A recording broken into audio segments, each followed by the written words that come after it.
Monsieur Rodin, est-ce que vous vous rendez compte de ma situation? Vous m'avez posé l'avant-bras gauche sur le genou gauche, tout va bien, mais aussi le coude droit sur la cuisse gauche. C'est de la contorsion, c'est de la torture et ça fait 100 ans que ça dure. Évidemment, vous avez fait ça pour mettre en valeur ma musculature, ma plastique irréprochable. Ma silhouette est connue dans le monde entier et souvent les visiteurs me demandent de leur signer des autographes. Si des personnes sont intéressées, je les recevrai tout à l'heure dans ma loge, qui est très confortable. Les femmes seront prioritaires et je leur offrirai une coupe de champagne garantie sans produits ajoutés. Ma notoriété internationale aurait pu m'ouvrir un boulevard, une carrière dans le cinématographe, allez savoir. Mais alors, s'il faut souffrir autant pour ne pas être trop moche, moi je lâche l'affaire. Et je vous préviens, monsieur Rodin, à partir de maintenant, ce sera le coude droit sur la cuisse droite. Et là, l'œuvre échappe à l'artiste et Rodin se retourne dans sa tombe. J'aime beaucoup cette expression, je voulais la placer. Et alors, les héritiers de monsieur Rodin, mesdames et messieurs, pourquoi ne suis-je pas installé sur les Champs-Élysées? Même à l'ombre de la statue du général, ça ne m'aurait pas dérangé. Les Champs-Élysées, c'est le spectacle permanent. Et du haut de mon piédestal, j'aurais eu une vue plongeante sur le défilé en été, des jolies dames quand il fait beau, quand il fait chaud, quand il y a du monde au balcon. J'aime beaucoup cette expression, je voulais la placer.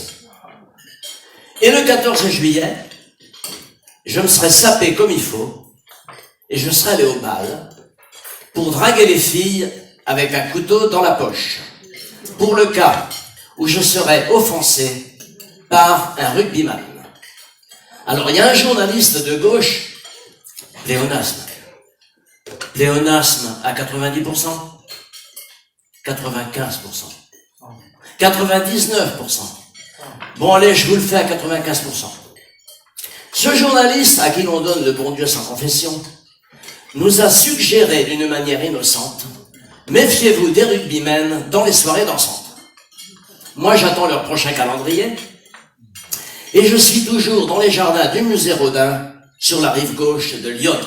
Oui, j'ai bien dit la rive gauche de Lyon, car ce n'est pas la Seine qui passe à Paris, c'est Lyon. Qu'on en finisse une bonne fois pour toutes avec ce problème. C'est sérieux, hein? Je tiens ça de Franck Ferrand. Historien, écrivain, comédien, commentateur, journaliste respectable, ça existe. À la confluence des deux cours d'eau, c'est Lyon qui a la plus grosse alimentation.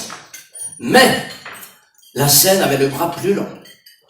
Dans la vallée de la Seine, il y avait des druides, des gens très influents, qui ont imposé le nom de la déesse romaine Sequana. Et c'est ainsi que la reine a emporté le morceau. Et si dans Lyon, ils ont manqué de pain, ils n'avaient qu'à manger des brioches. Bon, ça vient de loin. Alors il n'est pas certain qu'elle ait prononcé cette phrase amusante, mais de toute façon, Marie-Antoinette et tous les autres ne méritaient pas de passer sur la chaise électrique. Quel salaud ce Jean-Luc Robespierre. Il aurait mérité d'y passer, lui. Pour en revenir à la réunion des druides, ce jour-là, la politique, cette violence légale, a encore frappé. Et déjà en amont, quand la Seine a rencontré l'Aube, elle aurait déjà dû s'appeler l'Aube. Ça commence à bien faire. Et là, je convoque Georges Marchais.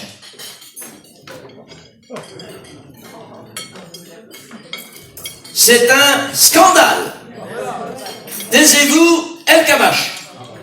Mais ce n'était pas ma question. Non, mais c'est ma réponse. Donc c'est Lyon qui traverse Paris. Et puis les gens de Neuilly, ça va leur faire bizarre de savoir qu'ils habitent à Neuilly-sur-Yonne.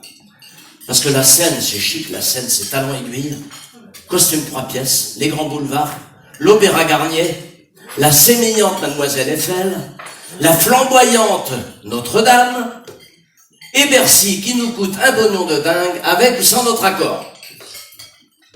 Et pourtant, Lyon a du chien, un caractère forgé dans le Morvan, policé par Auxerre et le bon sens et l'élégance de la Bourgogne. C'est bien dit, non? Bon, je me regarde les gens de Neuilly, mais ils m'ont rien fait, les gens de Neuilly.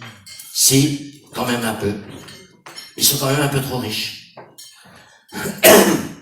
Parce qu'un jour, en France, il y a un pseudo-penseur aux allures de clown qui a déclaré « Moi, je n'aime pas les riches. » Je n'aime pas du tout cette expression et je voulais la dénoncer.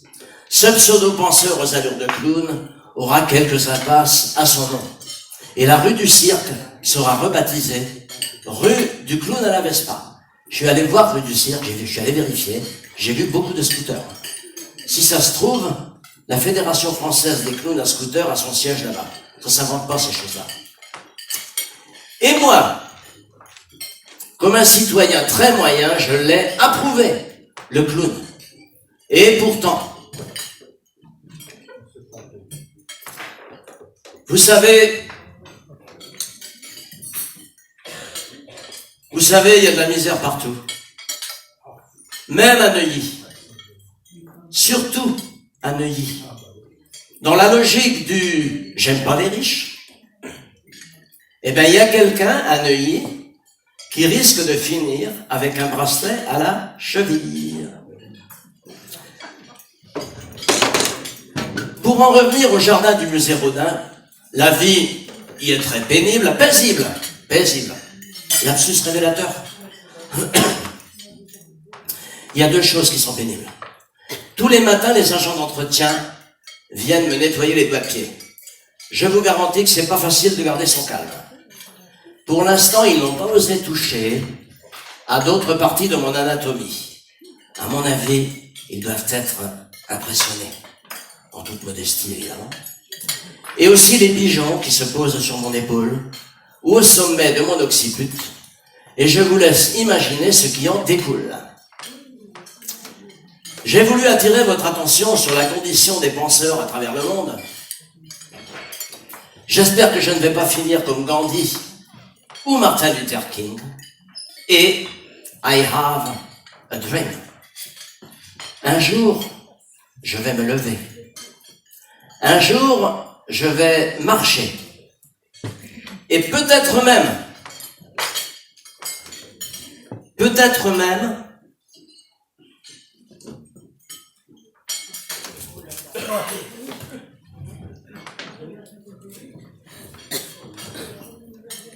que je marcherai sur les eaux de Lyon, évidemment. Que la paix du Seigneur soit toujours avec vous. Amen.